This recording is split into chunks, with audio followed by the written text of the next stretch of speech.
ఆ అమ్మాయి కళ్ళలో చూడండి. ఆమెకు పక్కన ఉన్న వ్యక్తిలో ఏ లోపం కనిపించడం లేదు కదా! తనను నవ్వించే, తనతో సమానంగా చిందేసే, తన జీవితాంతం తోడుండే ఒక మంచి మనిషి మాత్రమే కనిపిస్తున్నాడు. ఆమె ఆనందంలో ఎక్కడ రాజీ పడినట్లు లేదు. మనస్ఫూర్తిగా ఎంజాయ్ చేస్తోంది. ఒక మనిషిని చూసి 10 సెకన్లలో జడ్జ్ చేసి, కీబోర్డ్ వెనక దాక్కొని ట్రోల్ చేయడం చాలా తేలిక. బట్ వేల మంది మధ్య తన పక్కన ఉన్నవాడు ఎలా ఉన్నా సరే, తనే నా ప్రపంచం అని గర్వంగా చెప్పుకుంటూ, అతనితో కలిసి ఆనందంగా డాన్స్ చేయడం చాలా గొప్ప విషయమే కదా! అది కేవలం స్వచ్ఛమైన ప్రేమ ఉన్న వాళ్ళకే సాధ్యం. అందంగా ఉండడం అంటే ఫోటోల్లో పర్ఫెక్ట్‌గా కనిపించడం కాదు. పక్కనున్న మనిషిని సంతోషంగా ఉంచడం. ఆ విషయంలో ఆ అబ్బాయి ఖచ్చితంగా హీరోనే. లోకం కళ్ళతో చూస్తుంది. కాబట్టి వాళ్ళకది ట్రోల్ మెటీరియల్ లానే అనిపించొచ్చు.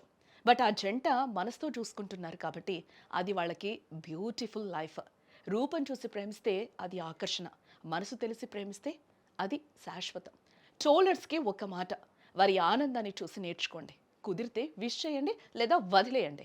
కానీ వారి సంతోషాన్ని తక్కువ చేసే అర్హత ఎవ్వరికీ లేదు.